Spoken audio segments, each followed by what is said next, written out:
श्रीमद्भागवत महापुराण कथा तृतीय स्कंद 29वां अध्याय भक्ति का मर्म और काल की महिमा।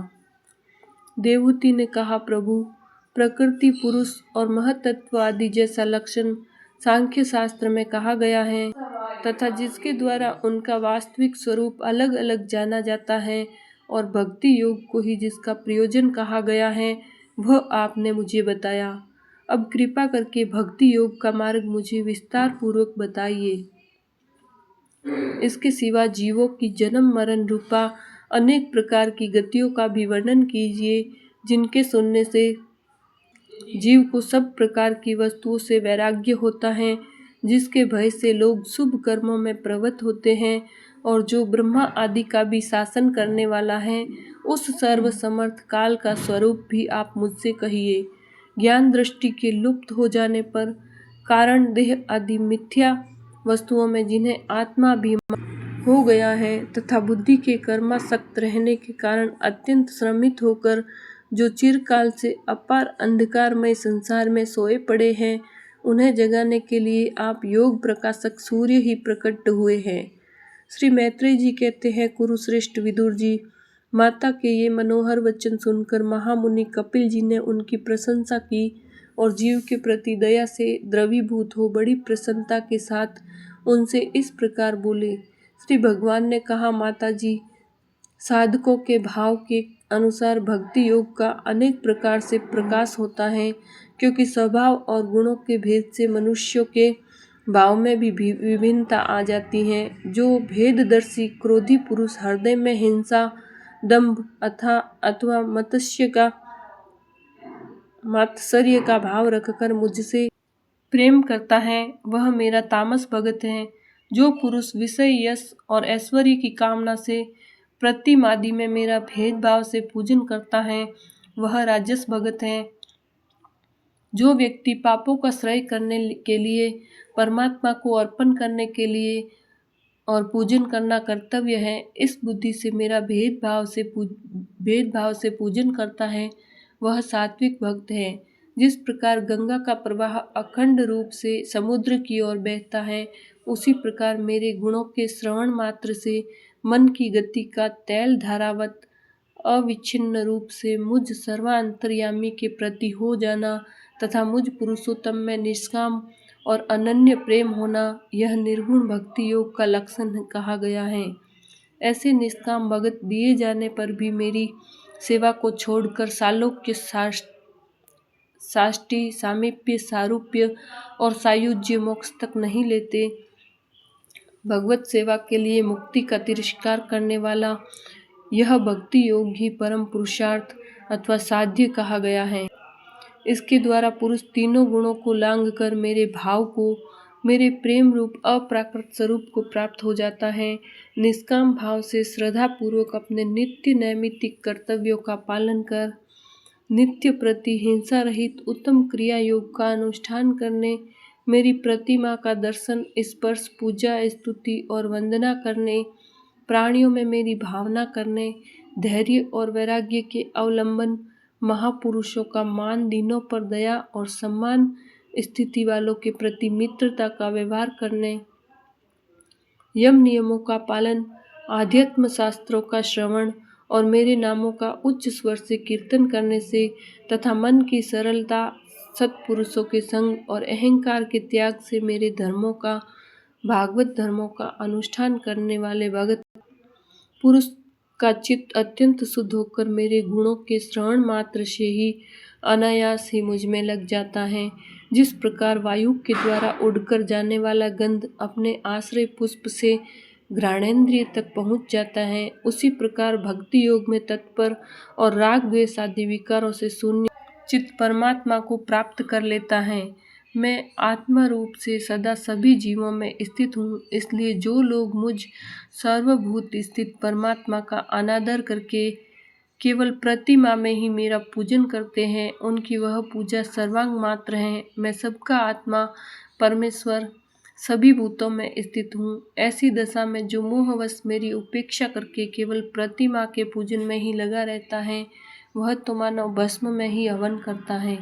जो भेददर्शी और अभिमानी पुरुष जो दूसरे जीवों के साथ बैर बांधता है और इस प्रकार उनके शरीरों में विद्यमान मुझ आत्मा से ही द्वेष करता है, उसके मन को कभी शांति नहीं मिल सकती। माता जी, दूसरे जीवों का अपमान करता है, वह बहुत ही घटिया बढ़िया सामग्रियों से अनेक प्रकार के विधि विधान के साथ मेरी मूर्ति का पूजन भी करे तो भी मैं उससे प्रसन्न नहीं हो सकता। मनुष्य अपने धर्म का अनुष्ठान करता हुआ तब तक मुझ ईश्वर की प्रतिमा आदि में पूजा करता रहे जब तक उसे अपने हृदय में एवं संपूर्ण प्राणियों में स्थित परमात्मा का अनुभव न हो जाए। जो व्यक्ति आत्मा और परमात्मा के बीच में थोड़ा सा भी अंतर करता है, उस भेददर्शी को मैं मृत्यु रूप से महान भय उपस्थित करता हूँ। अतः संपूर्ण प्राणियों के भीतर घर बनाकर उन प्राणियों के ही रूप में स्थित मुझ परमात्मा का यथा योग्य दान मान मित्रता के व्यवहार तथा समदृष्टि के द्वारा पूजन करना चाहिए। माता जी, पाषाण आदि अचेतनों की अपेक्षा वृक्ष आदि जीव श्रेष्ठ हैं। उनसे सांस लेने वाले प्राणी श्रेष्ठ हैं। उनमें भी मन वाले प्राणी उत्तम और उनसे इंद्रिय की वृत्तियों से युक्त प्राणी श्रेष्ठ हैं। सेंद्रिय प्राणियों में भी केवल स्पर्श का अनुभव करने वालों की अपेक्षा रस का ग्रहण कर सकने वाले मत्स्य आदि उत्कृष्ट हैं तथा रस वेताओं की उपेक्षा गंध का अनुभव करने वाले भ्रमर आदि और गंध का ग्रहण करने वाले से भी शब्द का ग्रहण करने वाले सर्प आदि श्रेष्ठ हैं। उनसे भी रूप का अनुभव करने वाले काक आदि उत्तम हैं और उनकी अपेक्षा जिनके ऊपर नीचे दोनों ओर दांत होते हैं वे जीव श्रेष्ठ हैं। उनमें भी बिना पैर वालों से बहुत से चरणों वाले श्रेष्ठ हैं तथा बहुत चरणों वालों से 4 चरण वाले और 4 चरण वालों से भी 2 चरण वाले मनुष्य श्रेष्ठ हैं।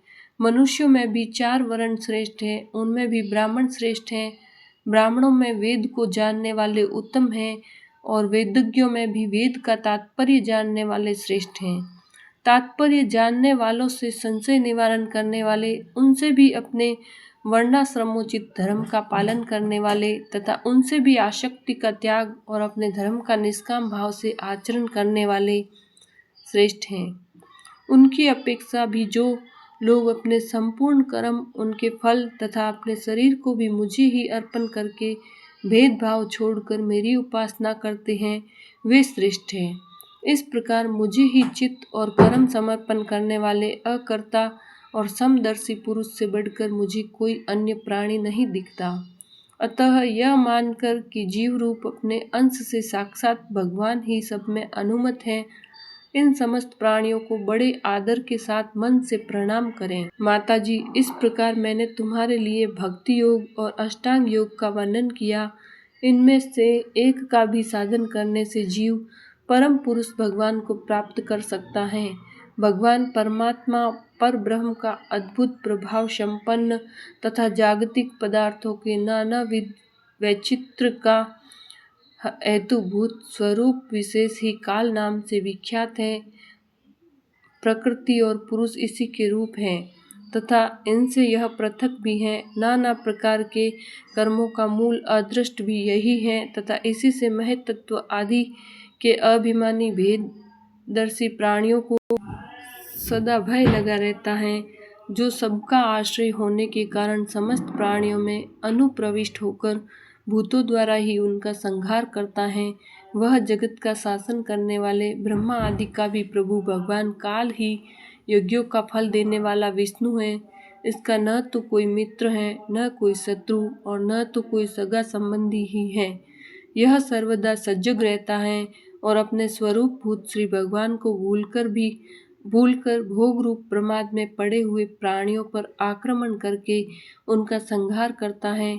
इसी से भय से वायु चलता है, इसी के भय से सूर्य तपता है, इसी के भय से इंद्र वर्षा करते हैं और इसी के भय से तारे चमकते हैं। इसी से भयभीत होकर औषधियों के सहित लताएं और सारी वनस्पतियां समय समय पर फल फूल धारण करती हैं। इसी के डर से नदियां बहती हैं और समुद्र अपनी मर्यादा से बाहर नहीं जाता। इसी के भय से अग्नि प्रज्वलित होती है और पर्वतों के सहित पृथ्वी जल में नहीं डूबती। इसी के शासन से यह आकाश जीवित प्राणियों को श्वास प्रश्वास के लिए अवकाश देता है और महतत्व अहंकार रूप शरीर का 7 आवरणों से युक्त ब्रह्मांड के रूप में विस्तार करता है। इस काल के भी भय से सत्व आदि गुणों के नियामक विष्णु आदि देवगण, जिनके अधीन यह सारा चराचर जगत है, अपने जगत रचना आदि कार्यों में युग क्रम से तत्पर रहते हैं। यह अविनाशी काल स्वयं अनादि किंतु दूसरों का आदिकर्ता उत्पादक है तथा स्वयं अनंत होकर भी दूसरों का अंत करने वाला है। यह पिता से पुत्र की उत्पत्ति कराता हुआ सारे जगत की रचना करता है और अपनी संहार शक्ति मृत्यु के द्वारा यमराज को भी मरवा कर इसका अंत कर देता है। बोलिए श्री कृष्णचंद्र भगवान की जय।